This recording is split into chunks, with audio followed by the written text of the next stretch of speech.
मजा है।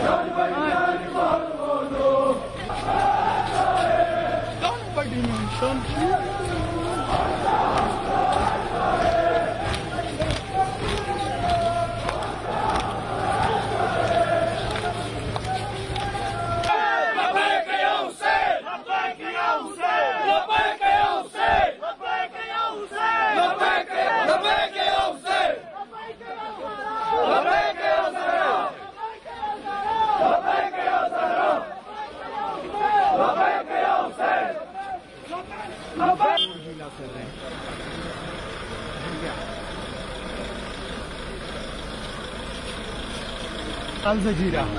He was my childhood friend. अब कश्मीरी में एक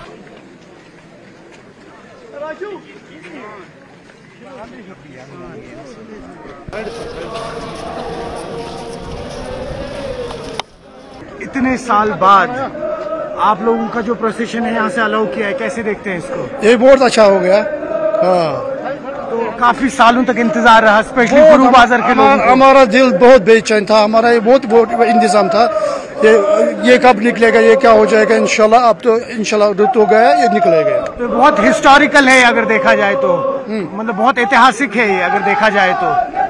अब इसमें क्या करा, गवर्नमेंट ने फैसला किया ये निकालो 6 बजे, वरना तो एक 10 बजे से निकलना था, पूरा दिन निकलना था। अच्छा ये बताइए कि बहुत तंग है। अच्छा ये बताइए, हाँ बिल्कुल आप सही कह रहे हैं, लेकिन फिर भी कहीं ना कहीं 30 साल बाद ऐसे बाहर निकलना, ये तो जाहिर सी बात है कि हमारे तो क्या है, हम तो कब से निकल गए, आज हो गया हम 45-90 साल हो गए ऐसे करते। ये कितना साल हो गया करबला के, हमको बेचैन से था से। तो ये बताइए कि ये सब लोग जो है गुरु बाजार से या अलग अलग इलाकों से? ये बहुत अलग, पूरा कश्मीर है, पूरे कश्मीर। कहाँ कोई जंगल में रहता वो भी आएगा। ये मोहब्बत है इमाम हुसैन अलैहिस्सलाम का। जी आप बताएं। बस दिल बहुत खुश है, इमाम हुसैन का आज ये मातम हो रहा है, मजलूम करबला का मातम हो रहा है, हर जगह मातम हो रहा है। आज यहाँ वैली के सारे जहाँ जहाँ शियाना हैदरी करार है वो सारे यहाँ आए, बस एक लब्बैक के लिए। या हुसैन जो सदाएं हैं वो आज हर जगह गूंज रही है। आसमान भी रो रहा है, हुसैन के लिए रो रहा है, क्योंकि हुसैन खाली फकत मुसलमानों के लिए नहीं है, हुसैन दुनिया के लिए। जहाँ जहाँ जुल्म हो रहा है वहाँ वहाँ हुसैनियत जिंदा है, वहाँ वहाँ हुसैन उनके लिए एक आसरा है। यहाँ पे भी जो भी हुसैनियत ये जुलूस अज़ा हो रहे हैं, ये फकत हुसैन की सदाए इस्तिगासा का लब्बैक है। जब इमाम हुसैन ने करबला के मैदान में हल मिन नास यंसुरनी की सदा दी, तो आज भी हम हुसैन के हामी, हुसैन के चाहने वाले, फकत मुसलमान ही नहीं है हुसैन के चाहने वाले, गैर मुस्लिम भी हुसैन के चाहने वाले, सारे हुसैन हुसैन हुसैन कर रहे हैं। लब्बैक या हुसैन, लब्बैक या हुसैन, लब्बैक या हुसैन, लब्बैक या हुसैन, लब्बैक या हुसैन, लब्बैक या हुसैन, लब्बैक या हुसैन, लब्बैक या हुसैन। आज 8 मुहर्रम है और 30 साल बाद ये प्रोसेशन जो है, जो गुरु बाजार से डलगेट तक जाएगा, आज इनको 30 साल बाद अलाउ किया है। हम इंतजामिया के हवाले से बात करें तो एम्बुलेंसेज, पुलिस के कड़े इंतजामात हैं। और आपको बता दें ये एक ड्रीम था यहाँ के लोगों का, स्पेशली गुरु बाजार का। आपको बता दें कि कई सारी वजहों से ये जो प्रोसेशन है, स्पेशली 8 मुहर्रम का, ये अलाउ नहीं किया जाता था, लेकिन आज कई सालों बाद ये प्रोसेशन अलाउ किया है और पीसफुली जितने भी आशूरा हैं वो इस वक्त यहाँ से जहांगीर चौक से आगे जा रहे हैं, डलगेट की तरफ बढ़ रहे हैं और डलगेट में जाके इनका प्रोसेशन जो है वो इख्तिताम को पहुंचेगा। न्यूज़ 18 के लिए आफाक शाह के साथ में सरोज कफील।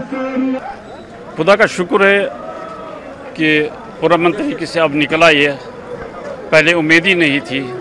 कल 2 बजे तक हम इसी पर लगे हुए थे और जो मैंने प्रेस कॉन्फ्रेंस की थी पहले, उसमें मैंने कहा था ये निकलेगा और निकलेगा। तो हमें पहले से लगा था कि एलजी साहब का जो रवैया था, जो इसमें उसकी हमदर्दाना एक कोशिश थी, तो उसकी वजह से हमें पता चला था कि निकलेगा, तो इसलिए मैंने कल पहले ही बता दिया था कि ये निकलेगा। तो इंशाल्लाह अब निकल गया। इसमें बुनियादी जो चीज़ है, बुनियादी चीज़ ये है कि जो हमारी ये गुरु बाज़ार की जो कमेटी है, तो उनके साथ कुछ हमारे जो हमारे नौजवान हैं, उन्होंने उनके साथ कोऑपरेशन की और एडमिनिस्ट्रेशन के साथ वो मिले, तो फिर एडमिनिस्ट्रेशन ने उसमें बहुत साथ दिया। हमारे डिविजनल कमिश्नर साहब ने कल कहा कि हम इस पर बात कर रहे हैं, मगर उसका जो दानिशमंदाना रवैया था, जो इसने बड़ी तरीके से इस पर गौर खोज किया, मगर 2:30 बजे तमाम उम्मीदें ख़त्म हो गई, नामुमकिन हो गया, जवाब हो गया, नामुमकिन हो गया। मगर फिर एलजी साहब की कोशिशों से नामुमकिन मुमकिन में तब्दील हो गया, तो हमें इत्तला मिली कि अब ये निकलेगा, तो इंशाल्लाह निकल गया। हम ये मैसेज देना चाहते हैं कि जो एक कौम है, ये एक पुरअमन कौम है और हमारे नौजवान पुरअमन हैं। हमारे नौजवानों ने पुरअमन तरीके से आज साबित कर दिया कि हम पुरअमन लोग हैं। मगर कुछ अंसर हैं जो ये तासुर देते हैं कि ये जो है, ये हमारे नौजवान, इनको दूसरे खाते में डाल दिया है, मगर वो भी हमारी नज़रों में है। इंशाल्लाह मुमकिन अगर हो सका तो हम सब कुछ जो इसमें इसको सबडाइज करना चाहते थे, कुछ इसमें ब्यूरोक्रेट्स भी थे, तो हम एलजी साहब की नोटिस में लाएंगे ज़रूर। और ये भी हमारे चीफ सेक्रेटरी साहब ने इसमें बहुत मदद किया। और पहले दिन जब हमने मीटिंग की सेक्रेटरीट में, तो उस वक्त भी एलजी साहब का जो रवैया था वो मुशफ़िकाना था। तो इसीलिए मैंने हर वक्त कहा मीडिया में यही कि ये निकलेगा, तो इंशाल्लाह निकल गया।